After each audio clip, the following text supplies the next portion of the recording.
Hello and welcome to Reasoned UK with me, Darren Grimes. Now, we've got some fantastic guests coming up on this live stream today. We're going to be discussing everything from Andrew Neil being axed from the BBC. What the hell are these people playing at? What are they thinking?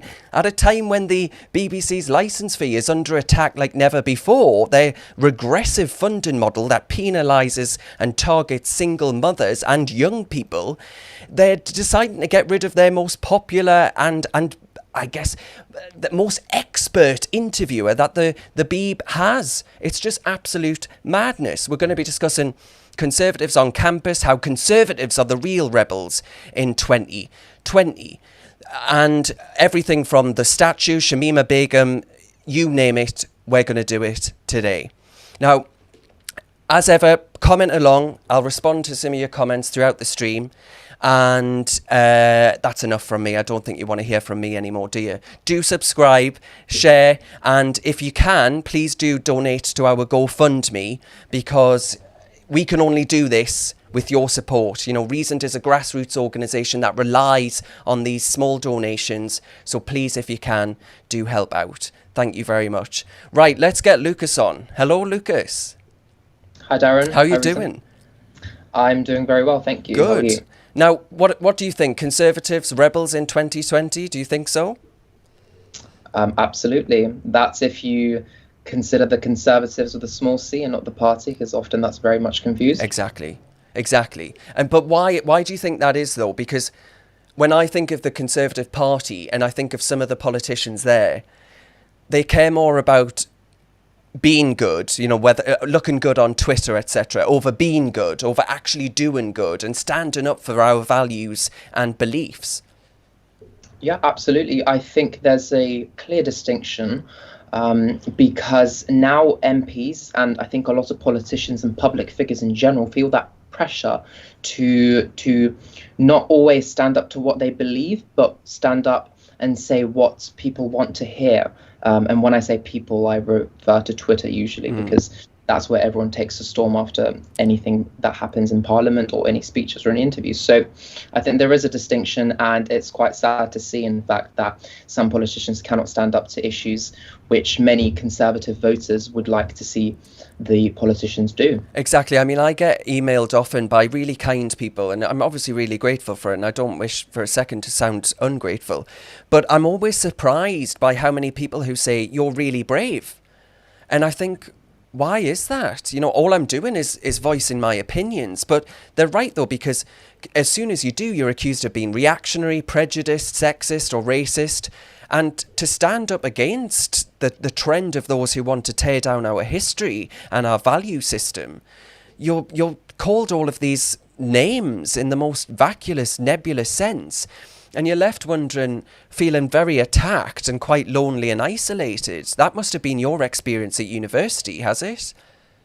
Well, it definitely has. I think as soon as I sort of started university and I went to Freshers' Fair, there were those stalls for the political societies, and you could see like there were some crowds around the Labour and the Marxist Society, but there's barely anyone at the Conservative Society at university. And I sort of approached, and they were even shocked that, you know, someone approached them, because it is just quite rare to see it at university on campus that someone will hold Conservative views. If anything, it's quite frowned upon, and people instantly give you that sort of judgmental preconception about who you are, what you believe, where you're from. You must be, you know, this elite or middle class individual, very privileged, doesn't understand anything, hasn't lived through anything. And, you know, I think that's the furthest from the truth. Well, exactly. Really. If you consider, you know, the red wall falling to the Tories in 2019, the idea that we're all middle class toffs is just completely for the birds. But if we talk about, explain a little bit about cancel culture at universities and what it's like being a Conservative on campus. Yeah, so, you know, we always hear about stories in the USA on campus, how there's always that sort of political war in universities, but it is very dominant in the UK as well. And, you know, even at Leeds, my university, we've experienced it too, just trying to get MPs and guest speakers to come on campus, talk to students, engage in discussion. And most of the students and the union just do not want that if it's a conservative speaker.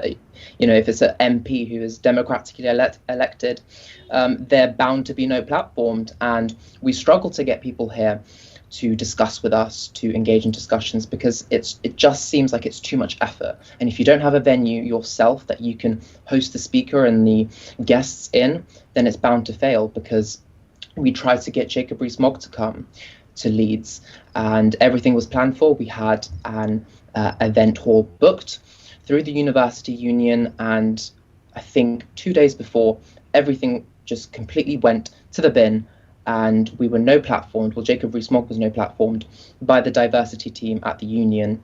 And it's just crazy to think, because when most people would say, we have a conservative majority in the country, surely this wouldn't be an issue, but it is, and it's something we need to address very quickly. So imagine, take a step back and just to really put that into context for the viewers, what you're saying is that centre-right politicians, democratically elected representatives of the British people, cannot, because of cancel culture with university societies and diversity teams at our universities, well-funded universities, supposedly world-class universities, we cannot have democratically elected politicians speak at our universities because they will just be effectively cancelled and no platformed.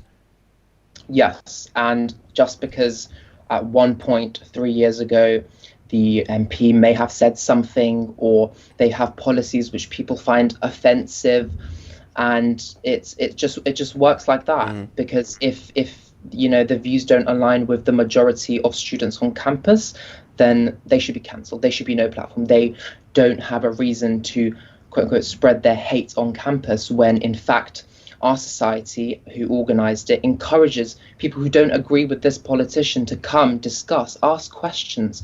Let's have that conversation. Why don't you like this MP? What can we do to improve? These people lead our nation. They sit in parliament, they represent us, and they were democratically elected. And again, as you said, a world-class university, it's a Ross Group, and they pride themselves on being progressive and innovative, research-led. But you cannot have a discussion with someone who sits in parliament. It's absolutely ridiculous. It's farcical. It's utterly farcical. And it's just it really is very damaging to debate and speech in this country. You have an entire set of views that are deemed too, especially when you consider that they're the views of the majority of the people in this country. These views are viewed as too radical for university students. Is it any wonder that we're raising a generation of snowflakes? Yes, exactly. And, it's very confusing, because, again, these people who attend this university, they are the ones who are most likely going to be stepping into those careers in, whether it's in politics or some other industry. But they're paying lots of money. They're paying lots of money to develop their thinking, to expand on their academia, to really find themselves as people at university, because you do so much exploring at university. You find obviously your friends, but all your interests and your political views. So why shut yourself out to this? And most of the time we just end up thinking that, is it because you think you may be wrong, but you just don't have anything to challenge us with? So it creates a very weird atmosphere on campus. If I would say something that the majority of the country would agree with, but then on campus I'd be rejected by students and by lecturers, then it seems to me what's the point of me being here then? Am I just going to learn what you think? Yeah, or are you going exactly. to me thinking? Marxist propaganda. Speaking of Marxism, we're going to play a clip of you, and in that clip it's a video in which you've secured almost 450,000 views on YouTube. It's done fantastically well. Let's play it.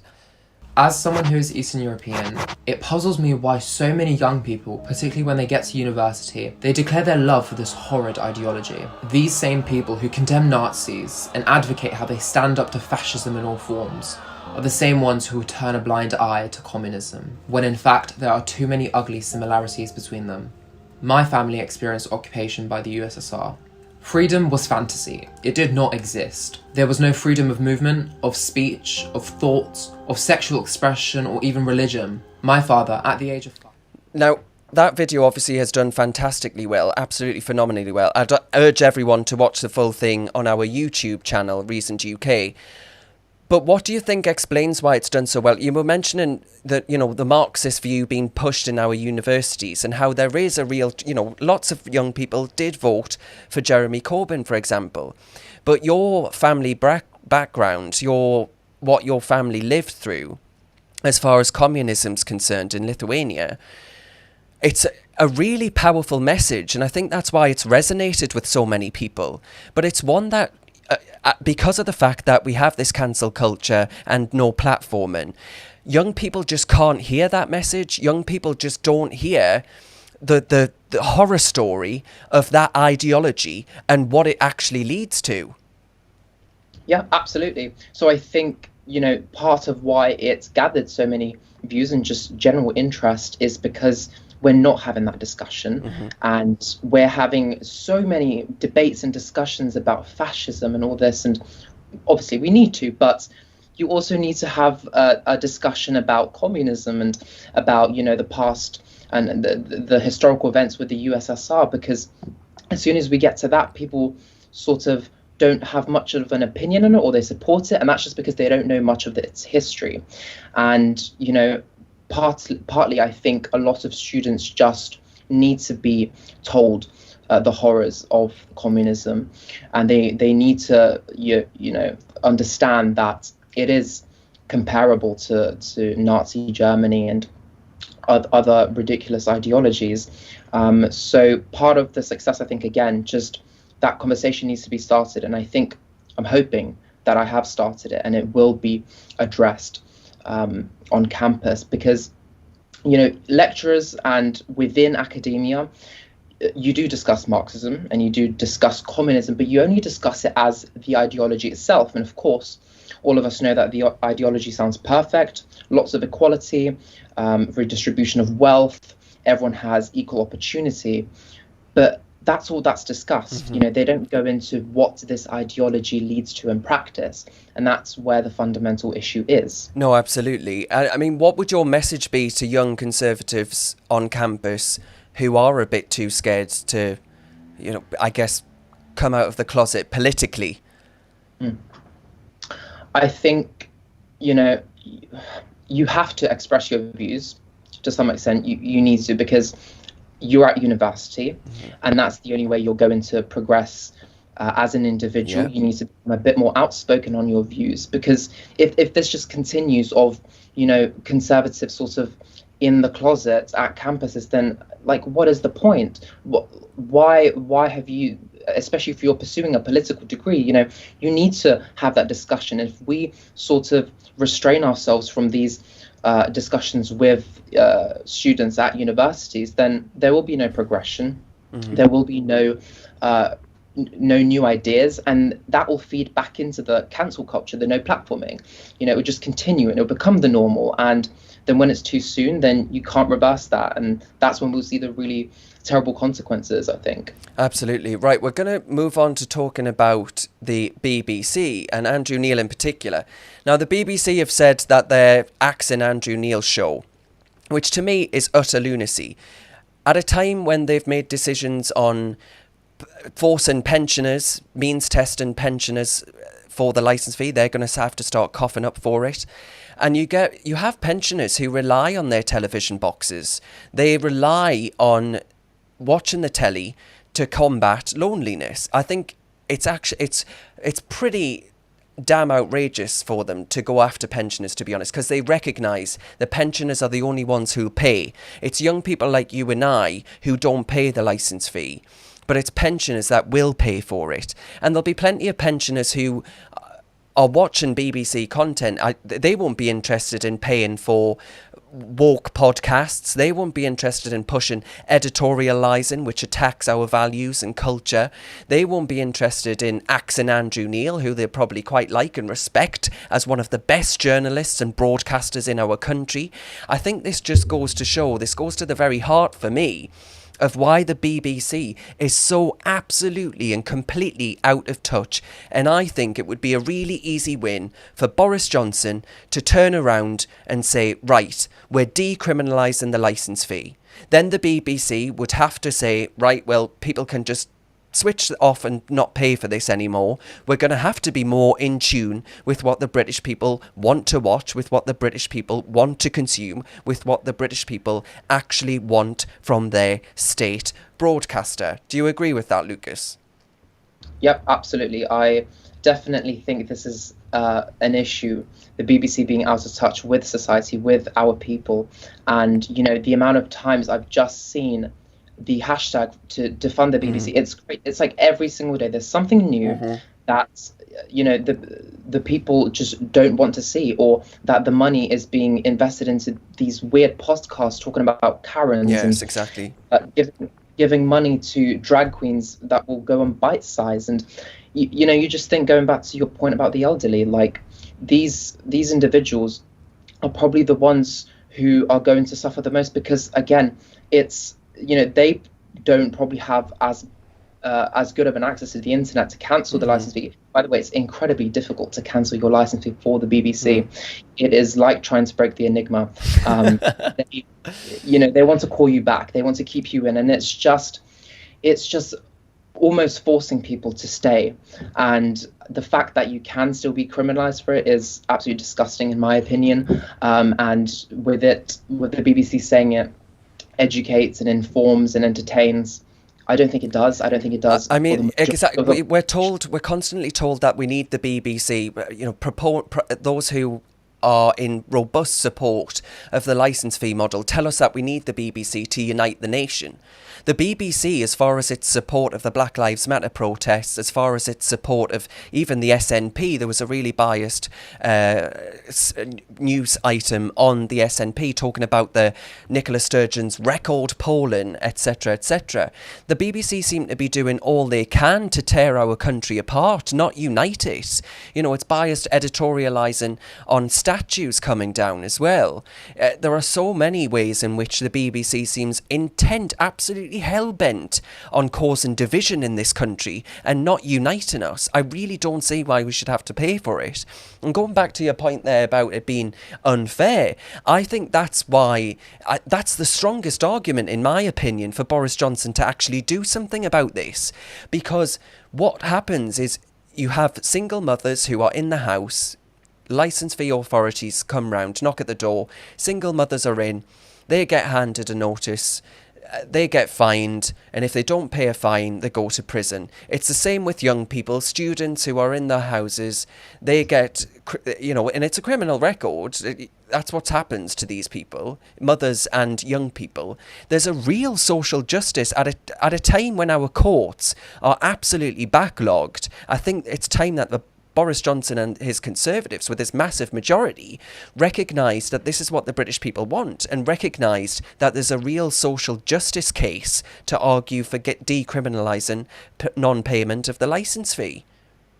Yeah, absolutely agree. And I think it just goes back to the idea that, again, I think part of the decision not to decriminalise it just yet, hopefully it will be decriminalised, but I think for now, perhaps they're trying to avoid the possible backlash they would get for it. Again, just feeding into the people of Twitter, as I'd call it, not actually caring much about what the people who voted for the Conservatives want.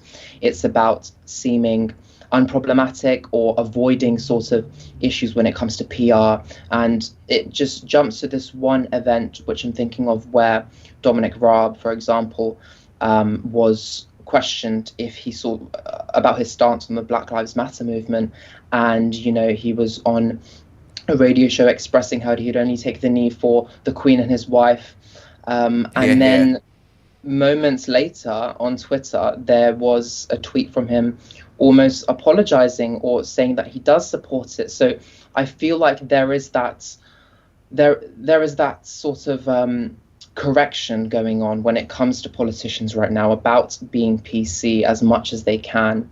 And this goes back to the BBC. It's not good enough from our politicians, in my opinion. We're going to play a clip now. We're going to talk about the Labour Party. We're going to play a clip from Prime Minister's questions of Boris Johnson on Keir Starmer. We will do absolutely everything we can to protect our country and to stop a second spike. But what he has to decide is we're getting on with delivering on our agenda for the country, getting this country through this pandemic and taking it forward. I mean, that line, the line of Keir Starmer having more briefs than Calvin Klein, actually did make me laugh out loud. I thought it was amazing. What did you think? Yep, I think he was spot on there. I think there is just so much kerfuffle when it comes to some of the P&Qs from the opposition, and it's not helpful for anyone. And when we have this sort of global pandemic and this global crisis, and there was that sort of cross-party agreement going on that we would support each other, we'd give ideas on how to get our nation through it, but they're living up to their name. All they're doing is opposing, but not actually giving opposition for opposition's sake. Yeah, exactly. They're not really giving the Prime Minister any sort of useful, I'd say, critiques. It's just so that Keir Starmer could seem like he is a better leader than Jeremy Corbyn. He's more well-spoken, but when you look at it, I think personally, there's really no useful dialogue there. It's just brief after brief, basically. And if you look at the polling on this, Keir Starmer is popular as far as opposition leaders are concerned, quite new to the role. He is very popular, but the Labour Party still isn't. The Conservative Party have, I think it's fair to say, made a bit of a pig's ear of things at the minute, right? And they seem to be rolling from crisis to crisis. Yet the Labour Party is still not polling above the Conservatives. They're 10 points behind, for goodness sake. And I think that's explained very easily on everything from Brexit. One minute they say it's right that we are updating our customs facilities for leaving the customs union and the single market, which we need to do, deal or no deal. We need to update those facilities to get ready to leave the Brexit transition period and be into independent trading nation again. Those things need to happen. One minute they say we're spending too much money on those things.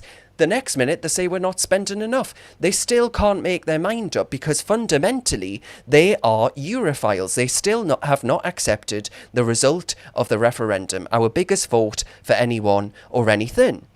And then wealth taxes and things like that. One minute you've got the Shadow Chancellor saying they're not pro wealth taxes. The next minute you've got Keir Starmer saying they are. They flip-flop on these things so much. More briefs than Calvin Klein. They can't make their minds up if they're continuity Corbyn or if they're a serious party ready for government in opposition. I think it's utterly humiliating that this is the opposition in our country, to be honest, at a time when, you're absolutely right, Lukas, at a time when there's a crisis and we need a robust opposition. It's, they might not be have Jeremy Corbyn's legacy of anti-Semitism and all the rest of it, but they're still pretty bloody incompetent. Yeah, and I think it's just odd because, this is the opportunity for the opposition. This is the big opportunity. A new leader, Keir Starmer, he could sort of turn around the Labour Party here. He could prove very, very insightful and very much ready to bring back the Labour Party, get its voters, especially from the north, back. But it's like the opportunity's presented itself and they're pushing it away. That's what it seems like to me. No, absolutely. Yeah. I mean, that's absolutely right. Lukas, to end, I wonder if you might be able to summarise for me why you think Reasoned and platforms like it, what we're doing as far as offering alternatives to the mainstream media, as far as allowing people to hear views that they won't hear, as you've just eloquently explained, in our universities, why you think it's so important that we continue doing this and why people should support the channel. Well, of course, I think this channel and this sort of organization that we have now is really brilliant because, again, it challenges that Twitter mentality of cancelling and just disagreeing with someone who, you may find offensive. But this is a platform that will help to sort of put flair on people to discuss things, to really figure out what people's true intentions are. Everybody makes mistakes. Everybody says weird things at points that they don't mean, but there's no point of shutting people down for it. If anything, we need to benefit by discussing openly our beliefs, trying to prove each other people why they may be wrong. There's no law. Exactly. There's no law when it comes to thoughts. There's no set of ideals that we should follow. So when there is none of that, when there is nothing we can follow, then this is the only way to do it, by discussing, by expressing our views and tackling the subjects we're sort of sometimes too afraid of to tackle, like, for example, the communism and how it's affecting our campuses. So I think this channel is giving opportunity to not just young people, but to people of all ages to discuss their political beliefs from either wing, So it's going to facilitate a better, more progressive society, I think, when we have those discussions, when we have people express their personal experiences that we may not often hear too much in the mainstream media. Well done, beautifully put. I'll give you your tenner later on. No, I really do recommend people watch your video, because I think it's beautifully done. You can find that on the Reason channel on YouTube, and give you a follow on Twitter as well, because you're very insightful on there too. Cheers, Lukas. Thank you so much, Darren. Right, now my next guest is Emma Webb. Now, Emma is a absolute darling friend of mine. She's the director of the Forum. Let me get this right. She'll kill me if I don't get this right. The director of the Forum on Integration, Democracy and Extremism at the Civitas think tank. Now, Emma, I'm going to get you on, and we're going to ask, first of all, to describe just what the hell that acronym stands for. What is it that you're doing with the project? We're looking at really the intersection between those different issues. So issues to do with extremism, free speech, how that affects integration, and research on areas that are relevant to all of those things. So one of our main pieces of research has been on Islamophobia. And so we're doing a lot, obviously, around the sort of free speech stuff. And at the moment, we're doing a lot of work on the statues as well. Oh, well, we're going to get onto statues. We're going to get onto statues. I'm looking forward to that. No, you've been, I want to play a clip of you. And the reason why I got you on today, apart from you being fantastic and a brilliant mate, is the clip of you at Oxford University. Could you just explain what this debate was before I play the clip? Yes, at the beginning of last year, just when all of the stuff was kicking off about Begum's case, I did a debate against Begum's lawyer, Tanzima Kunji. I apologise if I'm saying his name incorrectly. So we just debated the issues of the case, and the motion, I believe, was whether or not justice had been done in her case. And it was particularly debating the decision by the Home Secretary, who was then Sajid Javid, to strip her of her citizenship. Okay, let's play the clip. The reason why she wants to come home now is only because the caliphate has failed. She herself said that she doesn't regret it. She talks about how she is glad that she met her husband there because she wouldn't have found somebody like him back in the UK. Thank God. She had a good time, she said. It fulfilled her aspirations. It was what she expected. Executions, she said she was okay with it and that she thinks it was Islamically allowed. Severed heads in bins, she said it didn't faze her at all. IS attacks on the UK, well, she said that the Manchester attack was essentially tit for tat for coalition airstrikes on IS-controlled territories. Begum may have been 15 when she travelled, but she was a moral agent. She herself said she knew what she was doing, and she was aware of the IS that she was going to. It was all over the news in 2014. She knew. And I mean, that was an absolutely phenomenal performance, and it's rightly going viral on the internet as we speak. But what you raised there, that point on Begum being a moral agent, just having her own agency, being able to make decisions and act, and the criminal age of responsibility is 12, isn't it? And she's 15. She was 15 at the time, sorry, but she wasn't this innocent teenager that she's been painted as, by sections of our left-wing media. This is someone who toured, who went out to a terrorist state and endorsed the message of ISIS, for goodness sake. Yeah, it's ironic actually that the people on the other side of the debate on this start talking about taking the emotion out of the debate, as if the emotional argument isn't actually the argument that she's somehow the victim in all this. And they'll talk about grooming and so on, and she was radicalized as part of a process amongst her friends, and then she went out to Islamic State, but she's admitted herself that she was a moral agent. She's admitted that she knew what she was going out there to join. And I think that the important thing is as well the time that she chose to travel. So she travelled in 2015, and in the months leading up to the decision that she made was the months when people like Alan Henning were beheaded. There were 4 major executions of Western hostages during that period of time. We were already aware that there was a genocide of Yazidis taking place, and Shia as well, mass executions in Iraq. That was the time when she chose to travel. And as a 15-year-old, you do have moral agency. If you committed a crime in this country at 15 years old, you would be regarded as having moral agency. So I don't buy the argument that she's the victim in this. She also didn't show very much remorse when she was initially trying to come back to the UK at the time when her citizenship was revoked. And she talked about agreeing with some British values, but she loved her husband, who was an ISIS fighter. She was completely complicit by going over there and helping them to build their state that committed genocide.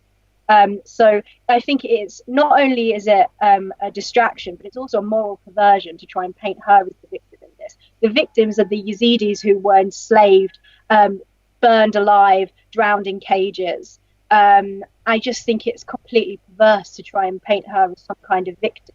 And now the issue, of course, is that once she's over here, we're not going to be able to get her out again. Yes, is that right? Why is that the case? So basically, this decision, the court ruling, has been to allow her to come over here to appeal her case, because they think the justice can't be done unless she's able to be here. And that's the Court of Appeal that's ruled that, isn't it? Yeah, and that seems absurd, because as the former Home Secretary now, Sajid Javid, pointed out today, it's perfectly possible for her to do that using modern technology. In fact, under the current circumstances, I can't see how her being here present in person is going to make any difference at all.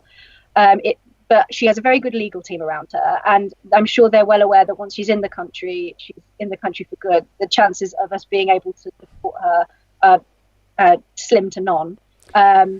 And so, yeah, it's and the thing is as well, even if she does receive a sentence in this country, the likelihood of her being convicted for anything is so slim. The conviction rate for these sorts of crimes is very low, particularly amongst women as well, because it's very difficult to collect evidence to even make the prosecution worthwhile. If she gets convicted of being a member of a prescribed organisation for going over there to join them, the likelihood is she'll maybe get 6 years, of which she'll serve half. So maybe she'll be in prison for 3 years. That's not justice. I mean, but to what extent, Emma, in my mind, and I'm saying this as someone who isn't as well read into all of this as you are, but to my mind, it seems that as far as the rule of law is concerned, as far as even the ballot box is concerned, as far as what people want to happen, the British people in this country, human rights legislation seems to be preventing all of those points. Because if we take the English Channel as another example, the British people don't want people coming over here in makeshift boats, making that perilous journey to our shores in looking for a better life. But there's nothing we can do about it, because human rights legislation, apparently, that's what the Home Secretary said. And you're left here wondering, it's the same thing that's happening here. It seems to be at every twist and turn as far as issues of national security is concerned. It's human rights activists that are causing all this trouble. Yeah, I think there's many ways. And what's happened in this instance, by bringing her over here in order to appeal in person, they have actually de facto just bypassed process. These people keep talking about correct processes and due process. But what they're actually accomplishing by bringing her over here in person is they bypassed that, regardless of whether she gets her citizenship back or not. As soon as her feet touch British soil, she's not going to be going anywhere.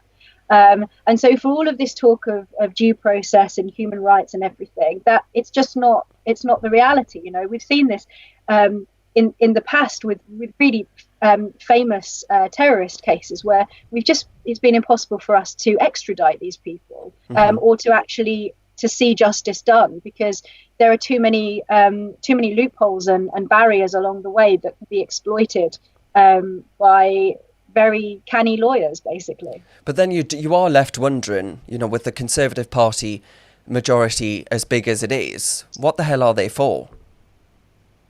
Yeah, I mean, well, that's the case with pretty much every issue under the sun, isn't it? That we've got ourselves a Conservative government, but it feels like Jeremy Corbyn might as well have gotten in. I mean, I'm personally a big fan of Boris, and I admire some of the more small C Conservatives, particularly on the now blue wall, and that does make a big difference. But yeah, it does feel that we had a golden opportunity to finally have a government that represented the views of the people, and that is being somewhat squandered at the moment. What can we do about this then, Emma? What can be done to really get rid of I personally would get rid of the Human Rights Act, for example. I think far too often it protects the people that want to cause us serious harm, and and is used as a shield in order to do that. And I think the British people watching their news programmes tonight and seeing the news that Begum is to return to the UK, or at least as far as if it's challenged at the Supreme Court, of course, which the government have said they are going to do, haven't they? Then she might not come here. But I'd be very surprised if the Supreme Court didn't just agree with the Court of Appeal on this. They have a fantastic track record of these sorts of decisions.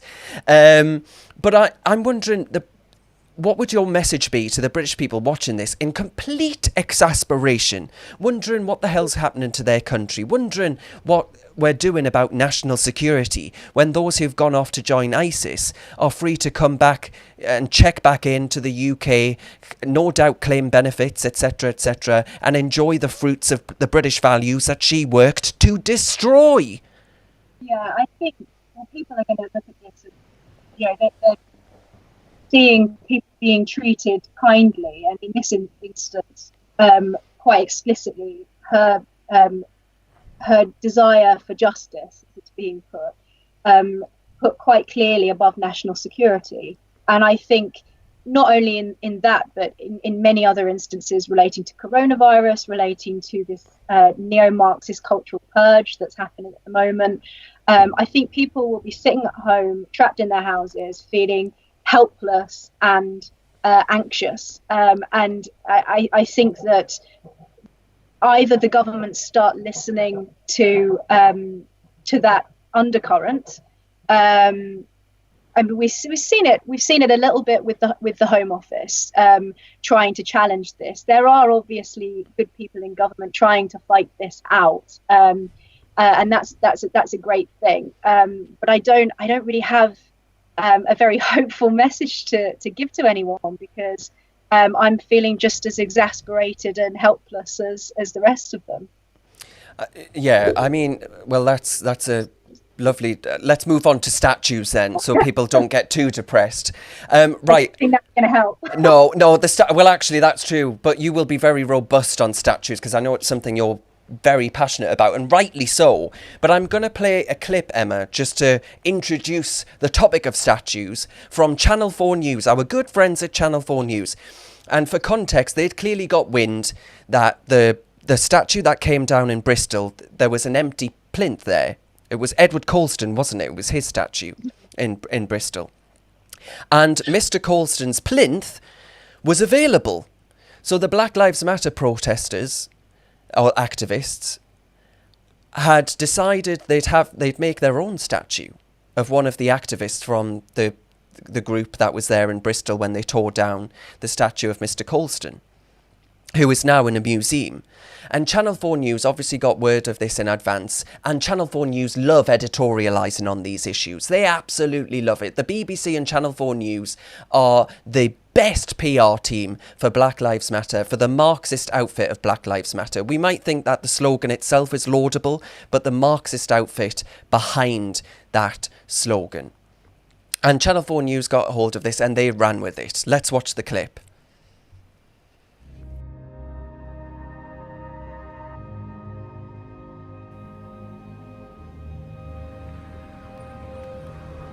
An iconic scene.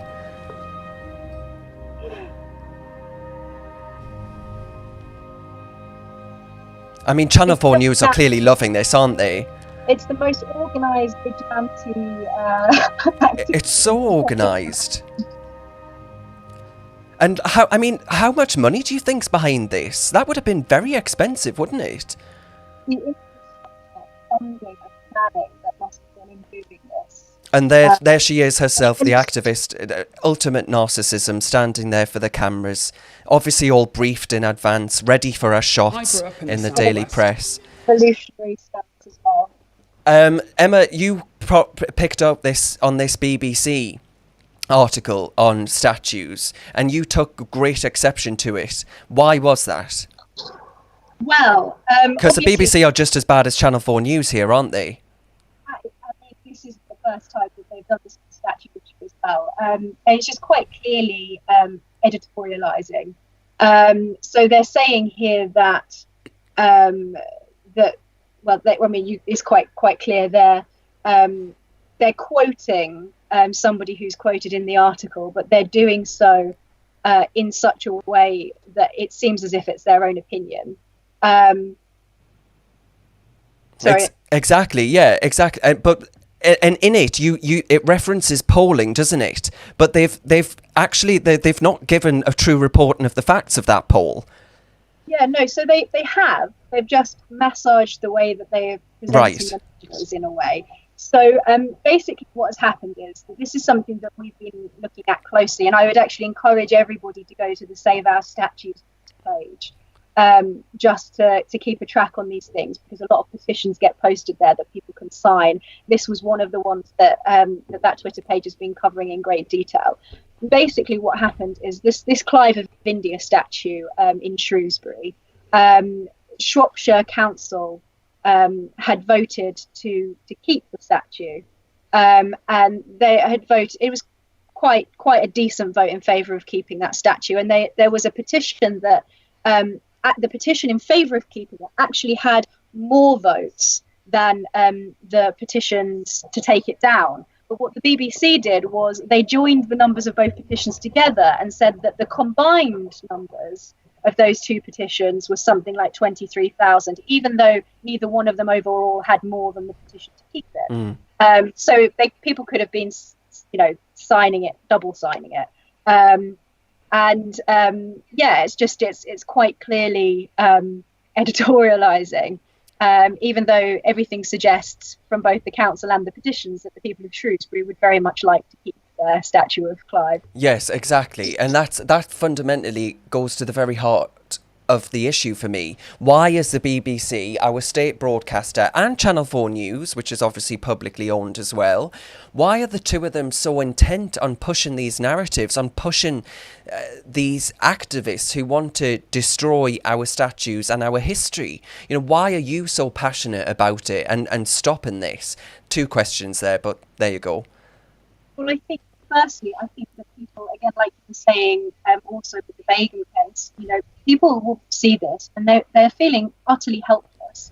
What we're seeing is this ideological purge of all aspects of our heritage. It isn't just limited to statues. It also broadens itself into cultural issues as well. And the ideology behind it basically says that everything is complicit in white supremacy throughout our history. So really, there is nothing that is not at risk of this. And we've seen it in the way that this has happened. It started with Colston, and there was a domino effect, not just here, but also in the US. They've had their own, and there seems to be a statue being taken down every day in the US. And now it's moved on, unsurprisingly, for the iconoclasm, has moved on to religious statues. In the last couple of weeks, we've seen statues of Jesus and Mary being decapitated and set on fire multiple times. And it just goes to show that, you know, this isn't a purge that is gonna, there's no potential ending to it. And it seems to be in the UK that pretty much everything from the 15th to the 18th century, including anything Victorian, is at risk of being destroyed by these iconoclasts. And it's remarkable because it's so similar to in, you know, a lot of these people, they don't know anything about the people that or the statues that they're destroying.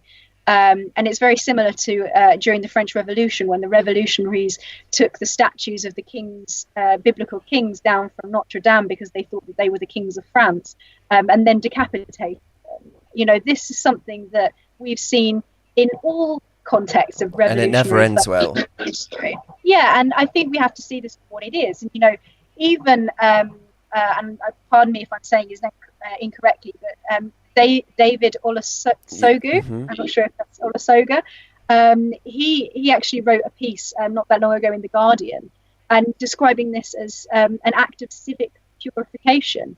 And you know, people have been calling it a cultural revolution, and I mean on the other side of this, the activists themselves. So when you see a statue being put up like that statue was in Bristol, with the revolutionary symbol with the fist, what we're really seeing is the potential to lose not only our material history, but also our ability to have historical perspective, to meet our history in the streets, which, as far as I'm concerned, that's our right to be able to do that. And no organisation or individual or committee has the right, especially not the mob, to deprive people of their material history in the public space. And what really, I find it deeply disturbing. And what really worries me about if we look at Bristol in isolation, it was the fact that the police just turned a blind eye to this mob charging at the statue and pulling it down.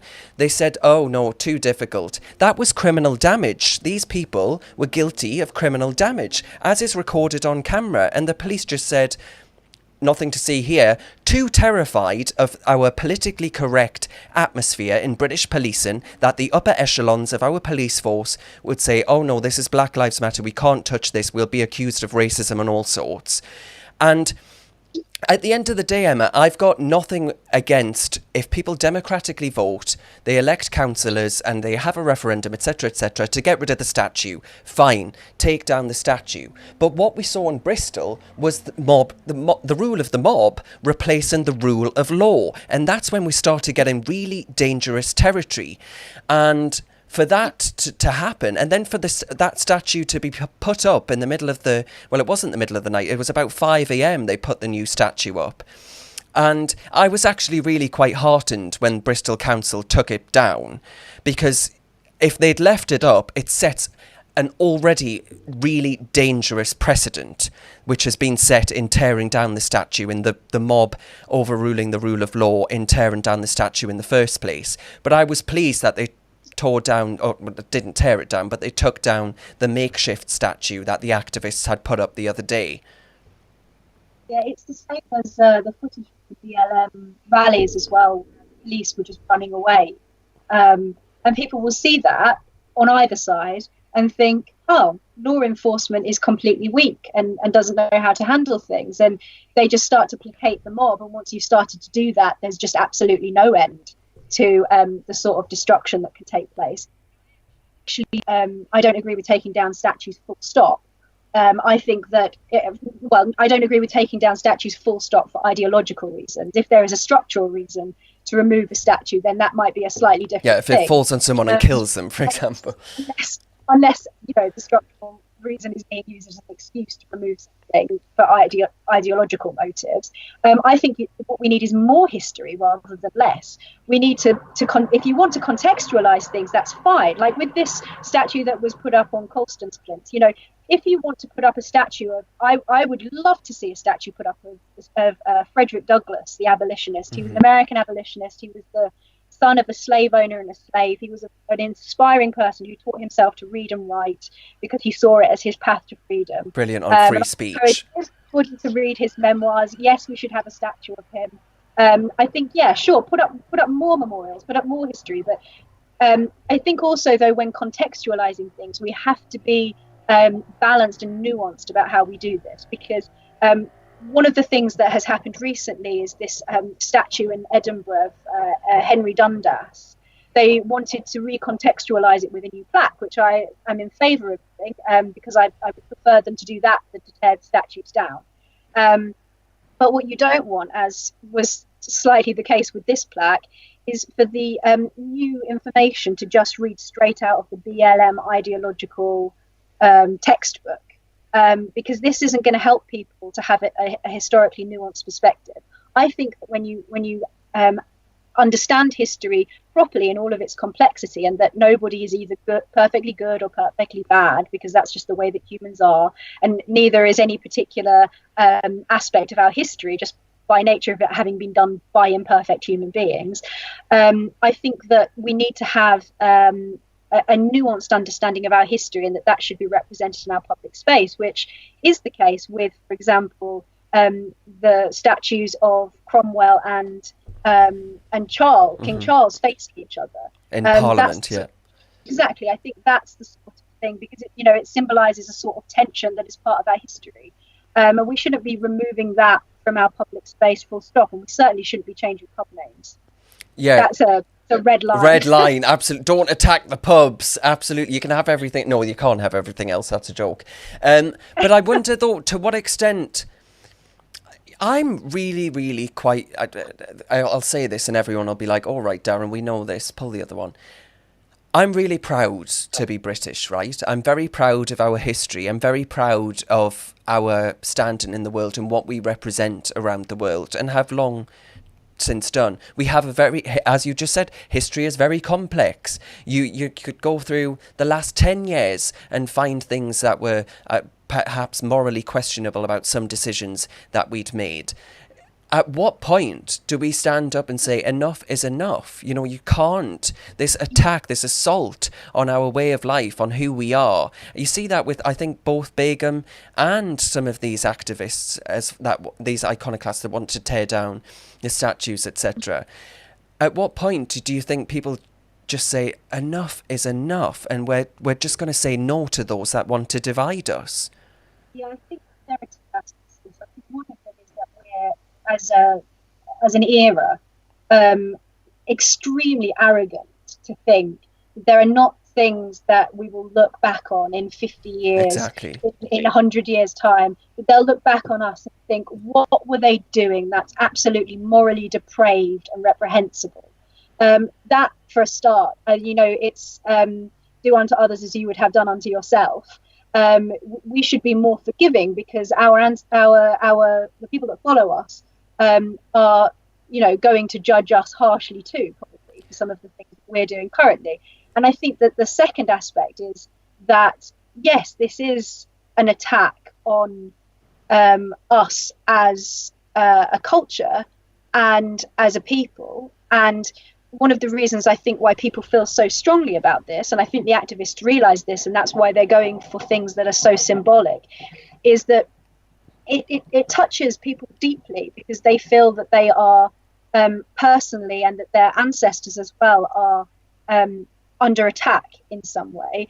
And Orwell has, he pointed this out perfectly, that there is a strand in English culture that tends to despise itself, and that's something that has become probably the dominant aspect of our public debate around anything to do with culture and heritage, that it's the in thing is to try and destroy rather than to be proud. I think that we have an awful lot to be proud of, and that it's not healthy for us as a nation to be so scathing towards our own cultural heritage, and to just want to tear everything down. And I think that, as you were saying earlier in this discussion about small c conservatives, I think the majority of the British people are small c conservatives, and they don't have a voice at all. And they are the ones who will be sitting at home feeling helpless, watching all of these things happen. And so, yeah, I don't know at what point people start to speak up, but I think it's already happened. I think people like us are already trying to find ways and platforms to try and rein the debate in slightly and make it a little bit more measured and nuanced and a little bit less ignorant and arrogant. Well, exactly. I think that's a good message, because I think all too often we forget the value behind forgiveness. We forget the moral good in being able to look at someone you disagree with and say, you know, you're not. Your views don't make you an inherently bad person. What would your message be to, I guess, those on both sides of the divide? You know, you've got people like us who are passionately pro protecting our history, and you've got those who seem intent on tearing it and everything else down, including the state, and defunding the police. What would your message be as far as how we actually bridge that gap and how we remember the values of forgiveness and tolerance? Yeah. Well, I think without going full God Squad on this, we can do that very easily, Emma. I think we should remember what St. Paul said about all have sinned and fallen short of the glory of God. And it's the same, you know, when Christians pray, you know, about God's kingdom on earth, you know, that we have to recognize that people are not perfect, and the matters of people are not perfect. And that should tell any people who are driven by ideology, utopia types, you know, everything from the French Revolution to the current cultural purge that we're seeing right now.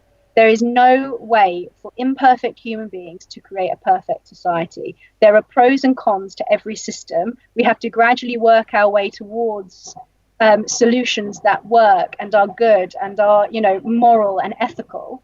But as soon as you forget that, you start demonizing the other side, and conversations can't take place. And that's exactly what we see with cancel culture, the idea that people are either entirely evil or entirely good, and that some people are beyond the pale and some ideas are beyond the pale, and not being able to meet people in a humane and sensible, reasoned, grown-up way. I think our culture has descended into this kind of juvenile state, and we need desperately and quickly to pull ourselves out of that, because at the moment it feels a lot like you know, how the Anglo-Saxons must have felt looking around themselves at the ruins of Rome, thinking, how on earth did they build these things? I think very much that's the way that people will be feeling, thinking, you know, what have we become, sort of morally and intellectually? We've sunk to such a level that we can't even have proper conversations anymore, and it's going to have a horrible effect on our politics, and also will undermine democracy. This is not a fertile soil for democracy at all, and if we don't sort that out, then our democracy is in real trouble. That's a beautiful way to end. Thank you very much for that, Emma. I hope people take heed of that warning, actually, because I think as far as debate and speech is concerned, this is all having a really, really bad, negative, chilling effect on those things, which are the cornerstones of any democracy, especially ours. Absolutely. Well, cheers. Have a good night, Emma. Thank you for having me. Now, that brings us to the end of today's proceedings. I'm sure you enjoyed it. If you did, please consider giving us a like, a share and a subscribe. Hit the little notification bell if you're on YouTube so you catch up with all of our latest content. As I said earlier, Reasoned is a grassroots organisation that relies on people like yourself who want us to keep going, who want us, as Emma said and as Lukas has mentioned earlier, to win the battle of ideas, to ensure that our voice, the voice of the silent majority, that small c conservative silent majority, is heard. Because all too often in our education system, in the media, obviously the BBC especially, our voice is going without a platform. We want to be that platform, so please do consider supporting us. And if you'd like to see another show, please do leave a comment in the below, just letting us know, and I will consider doing an